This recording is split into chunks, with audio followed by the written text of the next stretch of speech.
We are paid, that's all. We are God.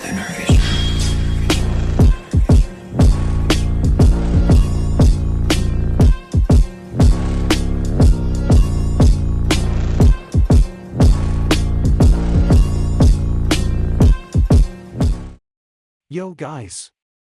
Here's the missing chapter in part 2 of What If Naruto Was a Teenage Shop Owner. Chapter 5. How much energy do you sense coming from them? Naruto said while pacing inside his mindscape. As soon as the boy had come charging into the room and screamed attack, Naruto had retreated into his mental space. He wanted to talk with his tenant before confronting the Tiangers in front of him. A decent amount. It's nothing compared to what the red-headed man had. The Rias girl and Sona seem to have the most energy. The boy charging at you at the moment has a small amount, but I'm sensing an even greater energy coming from his gauntlet. It's almost like something is sealed within it. It could prove to be somewhat interesting, though I doubt you'll have to use any of the heavy-hitting techniques to subdue them all. Kurama rattled off. So some of the basic 3 and plain old taijutsu mixed with a bit of humiliation? Exactly. Naruto grinned at the fox before raising his fist. Kurama raised his massive paw and bumped it against the boy's, ejecting the blonde-haired teen out of his own mind. Naruto opened his eyes and saw that barely any time had passed. The plain-looking boy was still charging towards him with his gauntlet out and prepared for a punch. He could see the other students preparing their own techniques behind the boy. Let's see what you devils are made of. Naruto muttered to himself as the boy finally appeared in front of him. Issei planted his foot just in front of Naruto before attempting to send a heavy punch at Naruto's chest. The shinobi almost tore his hair out at the slow speed and horrible form the boy was showcasing. He was moving faster than this during his academy years. I hope that the others aren't as disappointing as he is. Naruto thought to himself as he casually slapped aside the boy's punch. He almost laughed to himself as the force behind his slap sent the boy off balance and stumbling into a wall. Naruto tilted his head to the side just as a bolt of what appeared to be lightning flew by him. The bolt zipped by his head and slammed into the wall behind him. His eyes locked onto the busty black-haired girl that was erotically licking her lips while staring at him. He could see sparks literally shooting off of her skin as the girl shivered in place. Great, another battle-thirsty sadist.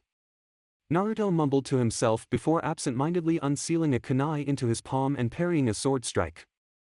He turned his head slightly and saw the Prince of Kuo struggling to overpower him. The boy's face was contorted into a mask of concentration as he put all his strength behind his sword. Naruto chuckled at the boy's attempt before suddenly jumping back, causing Kiba to become off balance just as another bolt of lightning sailed by Naruto. While in the air, Naruto could see the girl standing by Sona's side pull out a Naginata before summoning her bat wings and taking off towards him. The girl flew through the air towards him while lifting her weapon above her head. She used her wings to propel herself forward while bringing the bladed part of the weapon down on his form. Gotcha! Tsubaki yelled as she felt the blade cut cleanly through the boy's body. Her happiness was instantly sucked away when she saw the boy's body disappear in a puff of smoke before a destroyed couch cushion took her place. Kaniko blinked in surprise when she felt the texture of the cushion she was sitting on suddenly change. She looked down and noticed that the cushion she had been sitting on suddenly had a pair of legs. She heard a soft laughter before she felt a pair of lips land gently on the crown of her head. Sit this out, I want to see how good your friends are. I promise not to hurt them. Or get hurt myself. Kaniko heard Naruto say before she suddenly found herself back on a couch cushion. She sat there in shock for a brief moment before shrugging and going back to observing the fight. Naruto made his reappearance into the battle by dashing over to Kiba and landing a quick kick into the boy's side. The handsome schoolboy was lifted off his feet and thrown through the air by the force behind the kick. He ended up unconscious inside a wall as his body broke through it. One down. Naruto muttered to himself as he sidestepped yet another bolt of lightning. His eyes returned to the dark-haired girl and saw that a blush was now spreading across her face as she charged up yet another lightning strike. Naruto turned his head and saw Issei charging towards. Something must have reinvigorated the teen as his speeds were much quicker. Though the speed was still barely breaking Genin level, it was still much better than the academy level sprint the boy had shown at the beginning of the fight. It still wasn't going to be enough to beat him. For the president. Issei yelled before bringing his fist down onto Naruto only to hit nothing but air. The boy didn't even notice that Naruto was now crouching behind him with his hands clasped together.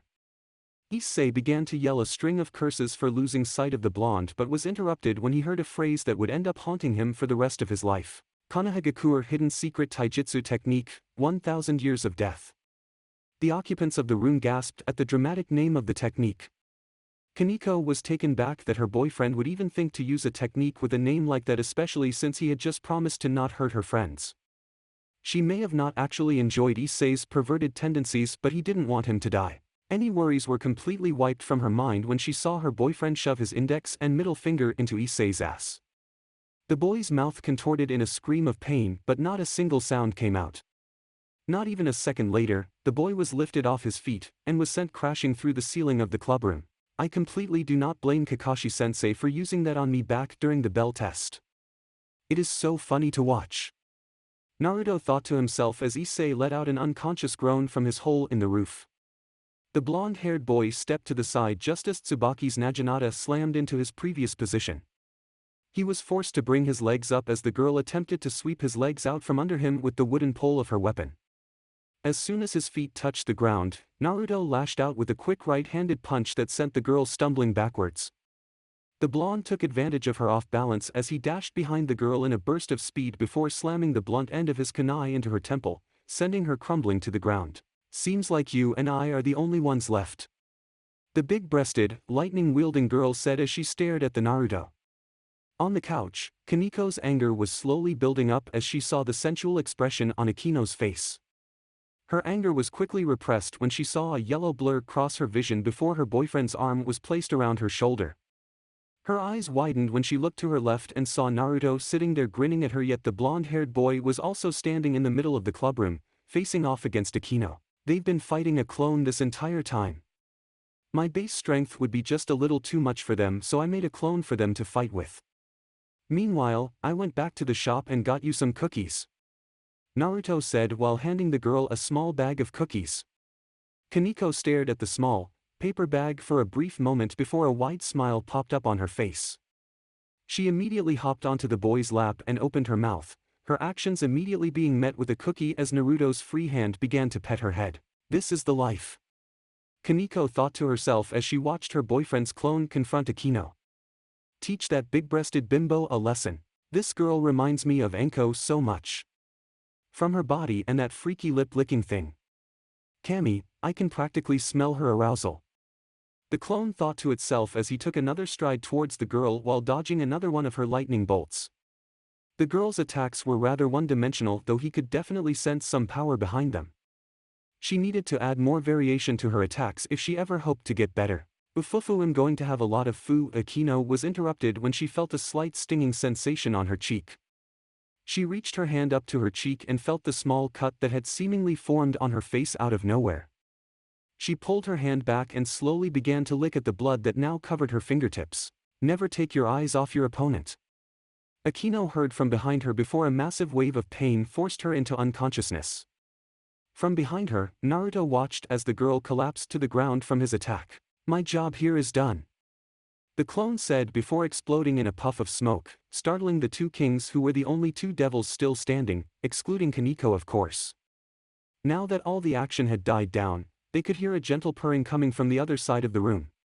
The two kings turned their heads and saw that Kaniko was purring while being fed cookies by the blonde boy that had seemingly just exploded into a cloud of smoke.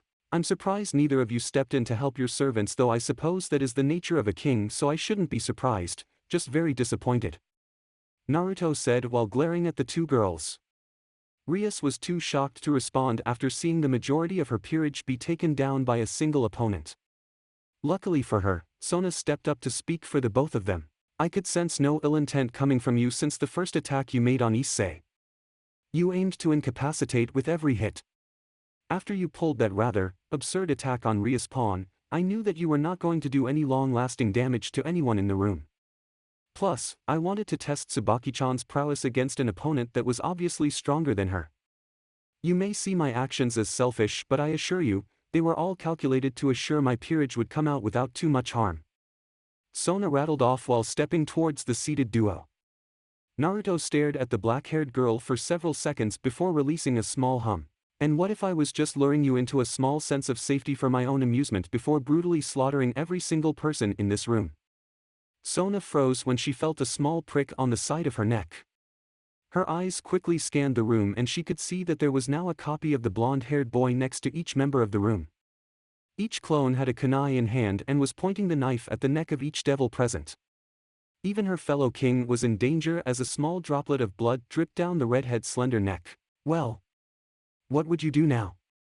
You have allowed all your allies to be defeated because you assumed I wasn't some trained assassin who was merely toying with you before killing you all. What do you do? Naruto said in a deathly serious tone. Sona found herself at a loss for words as she continued to look at the blonde. The once carefree and lax blonde had been replaced by a deadly and serious one. Even Kaniko seemed taken back since she had stopped in her purring to take in the situation. Well? Even try to make a move and I could slit the throats of everyone in this room. Sona could feel herself begin to sweat a bit as she racked her brain in order to answer his question. She felt a bit more pressure being put on her neck as the clone behind her leaned more into the kunai.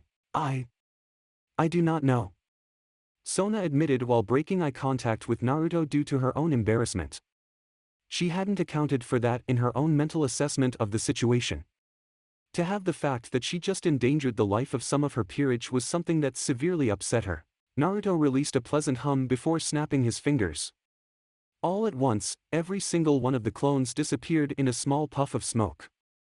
Sona immediately took a step away from Naruto while Rias moved closer to the Citriere.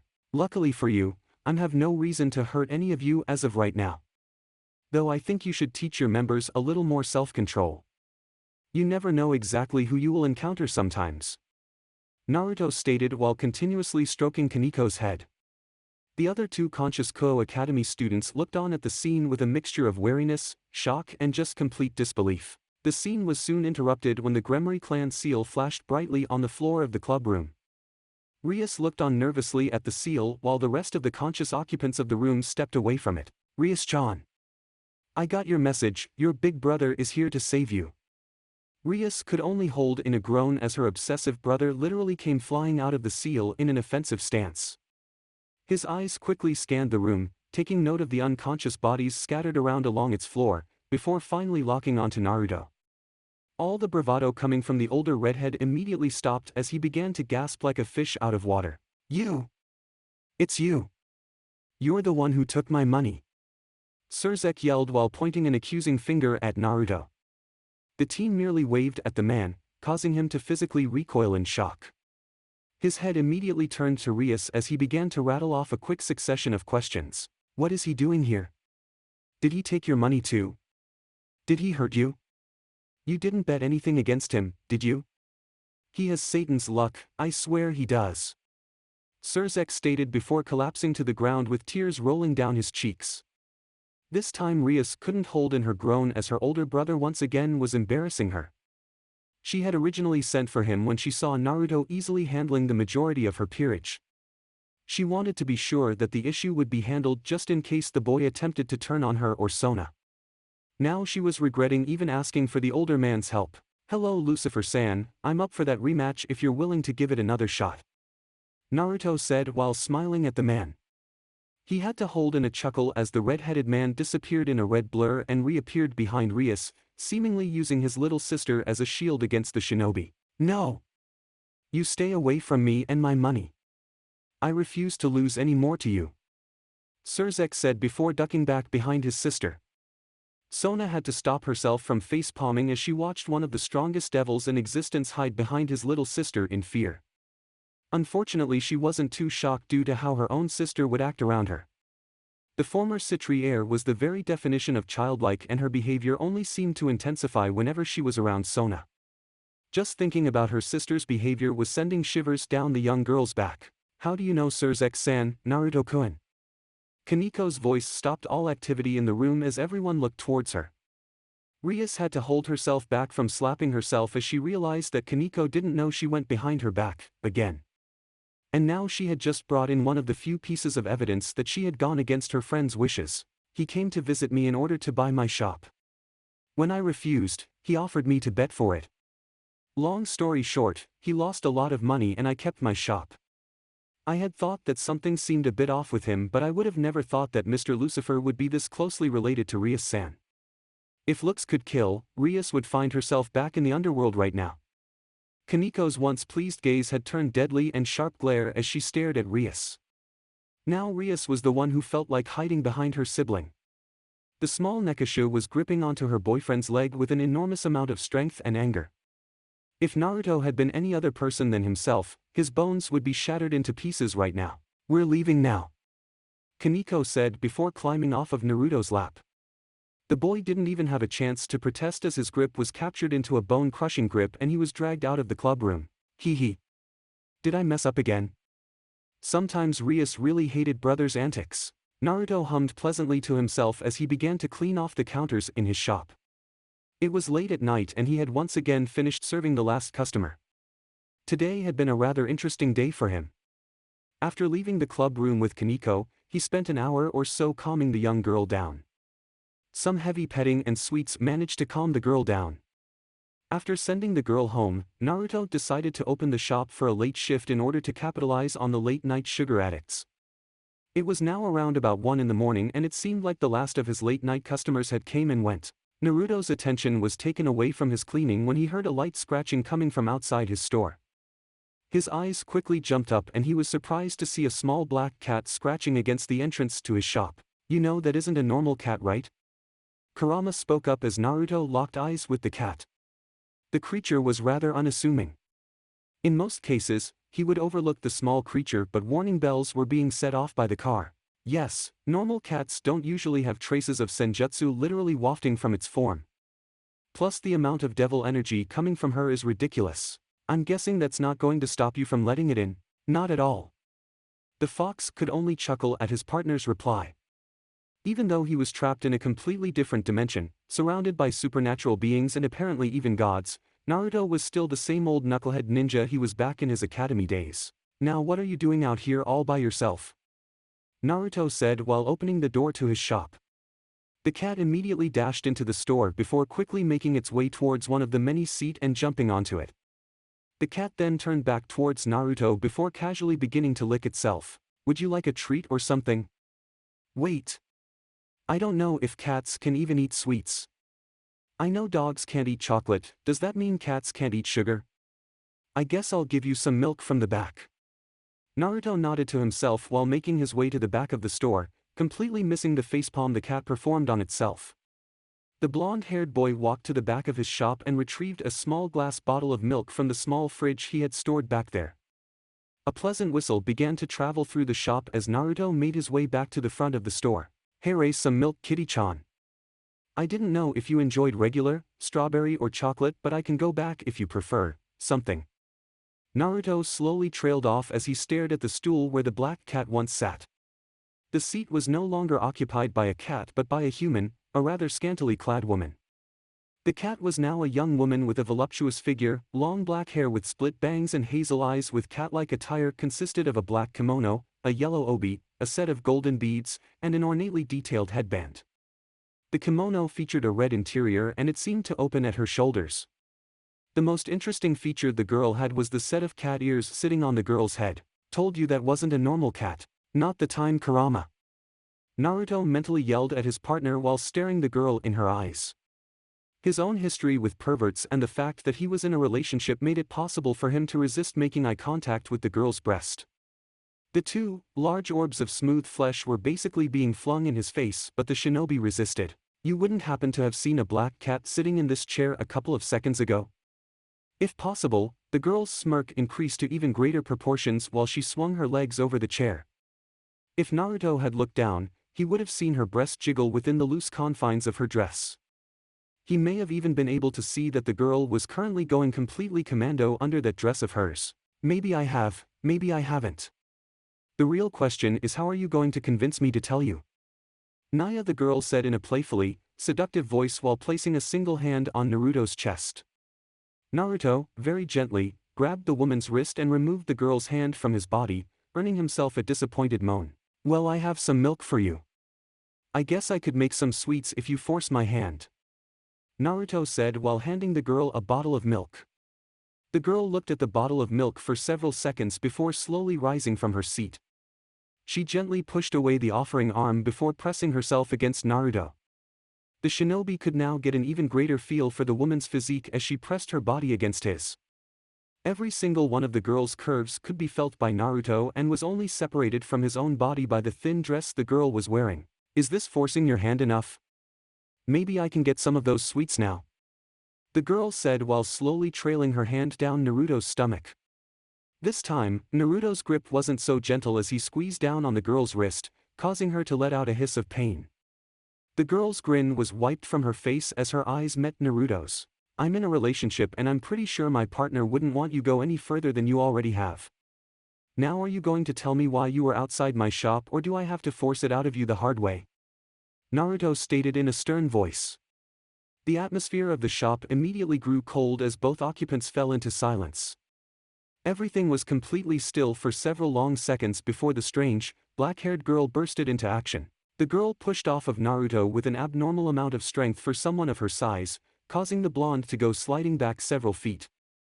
While the boy recovered from the surprising display of strength, the Nekshu drew a small seal in the air.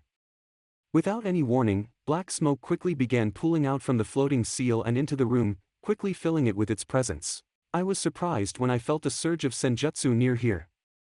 I thought that maybe my cute, little Shiro-chan had went and activated her legacy. Only for me to come to find out that it was actually you putting out all that pure energy. Naruto quickly caught his balance just as the black smoke reached him. The smoke quickly wrapped around the boy, it acting as a physical form as it lifted him up into the air. Seeing that the blonde was now captured, the girl took her time sauntering back towards him. So mind explaining to me how you know how to do senjutsu and why you are around my Shiro-chan? The playfulness had left the girl's voice as she leveled a cold stare at Naruto's struggling form. The shinobi was attempting to break free from the black mist but seemed to be having no luck doing so. The more you struggle, the more I have to hurt you, cutie. Another seal appeared in the air as the mist seemed to tighten around Naruto, forcing a groan out of the blonde-haired boy. The girl was interrupted in her torture session when she felt a hand grab onto her ankle. She felt a strong pull on her ankle as her right leg was suddenly taken out from under her. A slight sense of dizziness overcame her as she felt herself spinning around in the air for several seconds before suddenly being sent flying through the air. The foreground of her vision blurred as she went sent flying through air before she made a sudden and unexpected stop as she slammed into a brick wall. Thank Kami for shadow clones. They always fall for them. Naruto stated as he walked into the back room of his store. The room was outfitted with a wide variety of seals that worked to basically make sure everything that happened inside was kept inside. To an outsider's perspective, there was only a simple freezer and a couple of storage shelves. No one would be able to see the crumbling wall nor the Nico girl who was in said wall. Now that wasn't so nice, Naya. The girl said as she pushed herself out of the crumbling wall. Naruto closed the door behind himself, locking the two super-powered beings in the same room together. It wasn't nice of you to try and kill me either. Now, I have some more questions for you. Who are you? Who is Shiro-chan and how much do you know about senjutsu? The girl's smile once again appeared on her face as Naruto fired off his questions. You still have to convince me FO. The girl was silenced when she felt a slight prick on her neck. Not even a second later, several puffs of smoke surrounded her, each puff accompanied with the appearance of a clone. Each clone leveled a glare at her as they held knives to each vital point on her body. Naya, I guess no more playing around. Naruto nodded his head as the girl eyed his clones. The playful look in her eyes was still present, but Naruto could see that the girl was actually examining the copies. Whether it was out of plain curiosity or in an attempt to find a weakness, he could not figure out. My name is Kuroka and let's just say I'm on the run for being too adorable. The girl was interrupted when the clone standing behind her pressed its kunai harder against her neck, causing a thin cut to form. The Nekashu rolled her eyes before starting to speak once again. Fine, I'm an SS-class devil outlaw. I'm one of the most wanted criminals in the underworld. I consider myself a master at the arts of senjutsu, Naya. And Shiro-chan is my little sister. Naruto stared at the girl after her short introduction for several seconds before letting out a small laugh. A look of confusion slowly crossed Kuroka's face as Naruto's laughter grew in volume. I'm sorry, but you're no master at senjutsu. I have no idea how, but you seem to be using a very bastardized version of senjutsu. Nature isn't rejecting you, but it's definitely not accepting you. A sage, a true master of senjutsu, is always in tune with our no master. Naruto said while pressing his hand to the floor. Kuroka watched in surprise as several small plants began to bloom from beneath the cracks of the floorboards. Several flowers and patches of grass sprang up underneath Kuroka's feet, causing her to let out a small giggle as it tickled her bare feet. As for Shiro-chan, I can only assume you mean Kaniko. The ears and senjutsu give it away a bit. I'm guessing you're the sister she was talking about. Naruto said as the clones surrounding Kuroka disappeared, freeing the young woman from captivity. The girl looked thankful to be free as she performed a small stretch, unknowingly pronouncing her assets to an even further extent in front of Naruto. Shiro-chan talks about me? How sweet, Naya.